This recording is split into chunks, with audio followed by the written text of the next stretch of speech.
네, 의사협회가 예고대로 집단 휴진했습니다. 정부가 강경 대응에 나섰고 문재인 대통령도 법으로 강력하게 대처하라고 주문했습니다. 윤영탁 기자 보도 먼저 보시고 현장 연결해 보겠습니다. 수도권에 소재한 수련병원에 근무 중인 전공의와 전임의를 대상으로 업무 개시 명령을 발동합니다. 밤샘 협상이 결렬되자 정부는 가장 강력한 카드를 꺼냈습니다. 최후의 조치라던 업무 개시 명령입니다. 의사들이 집단 휴진을 멈추고 병원으로 돌아가지 않으면 형사처벌은 물론 업무 정지 등 행정처분까지 내릴 수 있습니다. 업무 개시 명령은 먼저 수도권의 응급실과 중환자실부터 시작해 대상과 지역을 넓혀갈 예정입니다. 청와대도 대응 수위를 높였습니다. 원칙적인 법 집행을 통해 강력하게 대처하라고 지시했습니다. 의협은 정부가 애초 받을 수 없는 협상안을 던졌다고 맞서고 있습니다.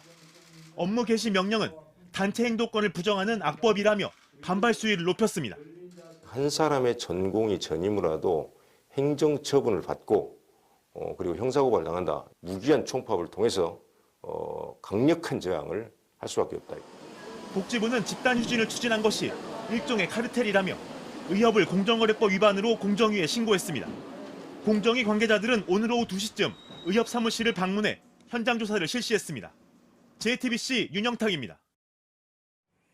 네, 정부의 이런 강경한 대응에 의사들도 반발하고 있습니다. 지금 의사협회 상황은 어떤지 보겠습니다. 이상화 기자, 공정위 현장 조사는 마무리가 됐습니까? 네, 현장 조사는 조금 전인 오후 6시 마무리됐습니다. 공정위 조사관 6명이 이곳에 들어간 게 오후 2시입니다. 조사가 약 4시간 정도 진행이 된 겁니다. 조사관들은 여기보다 한층 위인 8층 행정사무국에서 의협 내부 자료들을 입수했다고 파악되고 있습니다. 의협 직원들은 조사를 물리적으로 막지는 않은 것으로 알려졌습니다. 의사협회 집행부는 조사가 끝나고 오후 6시부터 대책 마련을 위한 회의를 진행하고 있는 상황입니다. 네, 구체적으로 지금 어떤 걸 조사하고 있습니까? 네, 공정위는 의사들이 휴진을 하면서 의사협회 차원의 강요가 있었는지에 집중하고 있습니다. 의사협회가 사업자 단체인데요. 사업자 단체가 소속 사업자인 의사들이 활동을 제한하는 게 공정거래법 위반으로 볼 수 있다는 겁니다.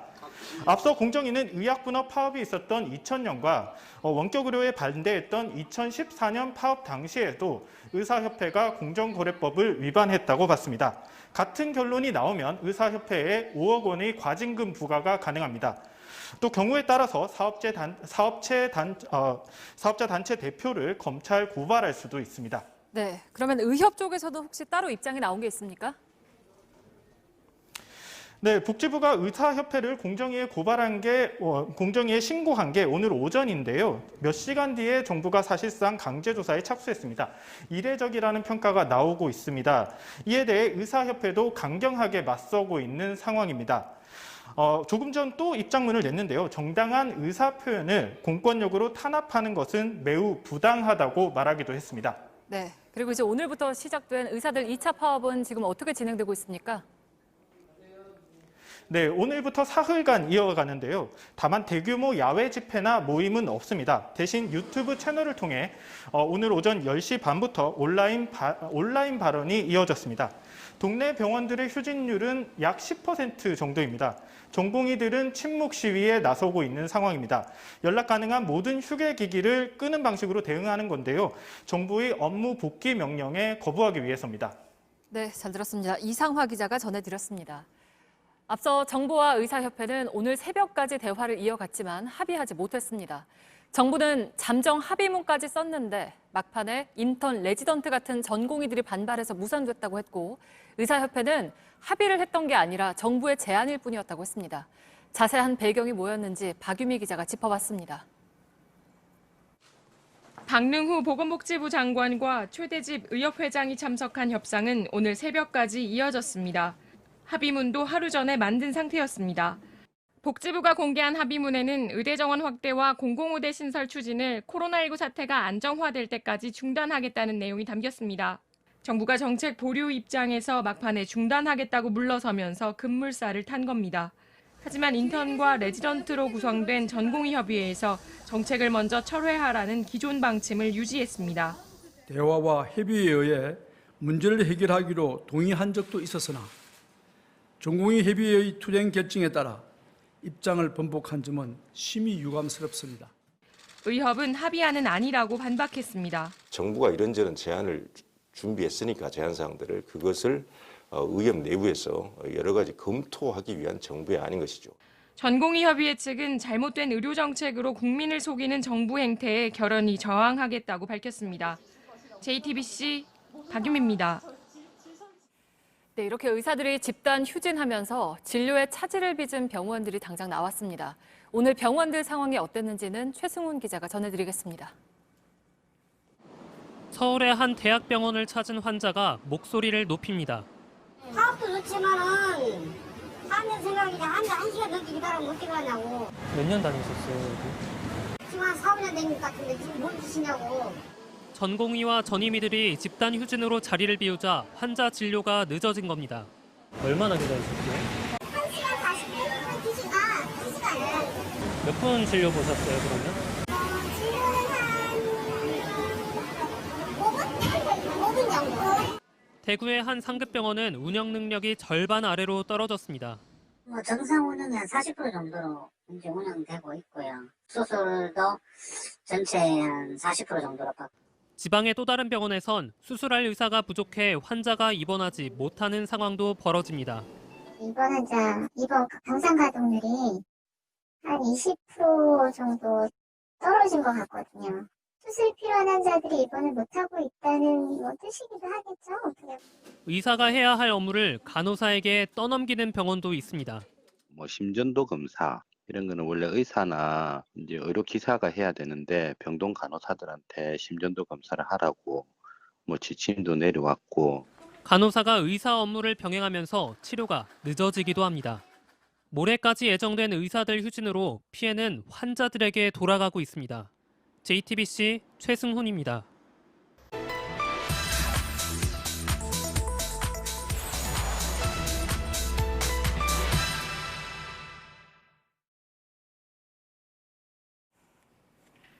네, 정부가 추진하고 있는 공공의대를 두고 앞서 들으신 것처럼 논란이 좀 뜨겁습니다. 시도지사나 시민단체의 추천을 받아서 입학할 수 있는 제도로 알려지면서 현대판 음서제라는 비난도 쏟아졌죠. 이가혁 기자 팩트체크를 해보겠습니다. 네. 이가혁 기자, 복지부가 이제 좀 해명을 하면서 논란을 키운 측면이 있는 거죠? 네, 최근에 온라인에 많이 퍼졌는데요. 바로 이겁니다.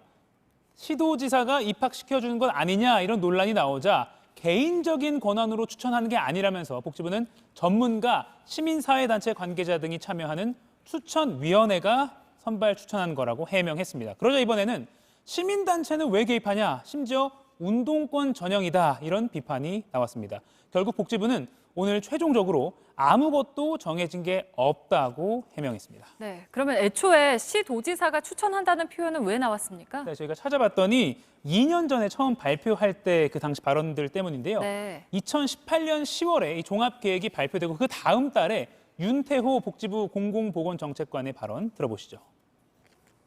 이제 일반 4년제 대학을 졸업을 하고 일정한 이제 시험을 쳐서 이제 들어가게 되는데요. 그래서 저희가 시도지사의 추천을 좀 받으려고 합니다. 그래서 시도지사의 추천을 받는 부분은 그 지역에서 나고 자란 애들에 대한 우선을 좀 주겠다는 건데요. 네, 그러니까 시도지사가 추천한다는 말을 공개적으로 하기는 했군요. 네, 방금 영상에서 보신 것처럼 네. 그렇습니다.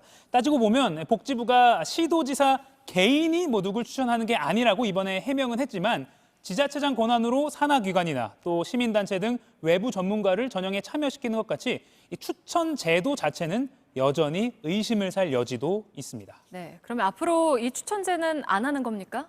민주당 김성주 의원이 대표 발의한 법안이 현재까지 정부와 조율한 최종안이라고 할 수 있는데요. 여기 보면 추천으로 한다 이런 말 없이 상세한 내용은 대통령령으로 정한다 이런 조항만 있습니다. 2년 전에 영상 보신 것처럼 공개적으로 밝힌 계획은 일단 이 법안 안에는 안 들어간 겁니다. 다만 같은 법안 제38조에 보면요. 지자체장에게 선발 등 협조를 요청할 수 있다. 이 조항이 남아 있어서 앞으로도 추천제도 추진할 근거가 될 수도 있습니다. 네, 그래서 이제 국회에서 마저 논의를 한다는 건데 네. 여전히 좀 추천제다, 능력도 안 보고 뽑을 거다라는 의심은 남아 있는 거 네, 아니겠습니까? 최근에 입시 불공정 워낙 꾸준히 민감한 네. 사태이기도 하고요. 그런 여론을 생각하면 지금 나오는 이런 의심이 아주 터무니없는 의심은 아닌 것이죠. 다만 시험을 아예 안 보고 추천받아서 입학 가능하다 이런 일부 주장은 오해입니다. 2018년 11월 이 복지부 용역 보고서에 따르면요. 공공의대 지원 자격을 얻으려면 MDT라고 하는 시험 성적이 있어야 합니다. 이거 일반 의학 전문 대학원 들어갈 때 보는 시험과 똑같습니다.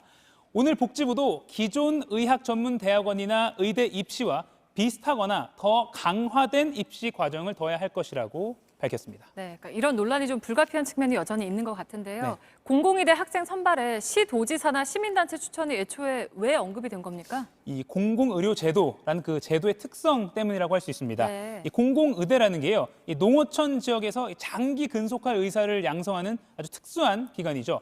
그래서 이 최초 설계 때부터 지역 추천이라는 개념이 항상 들어가긴 했습니다.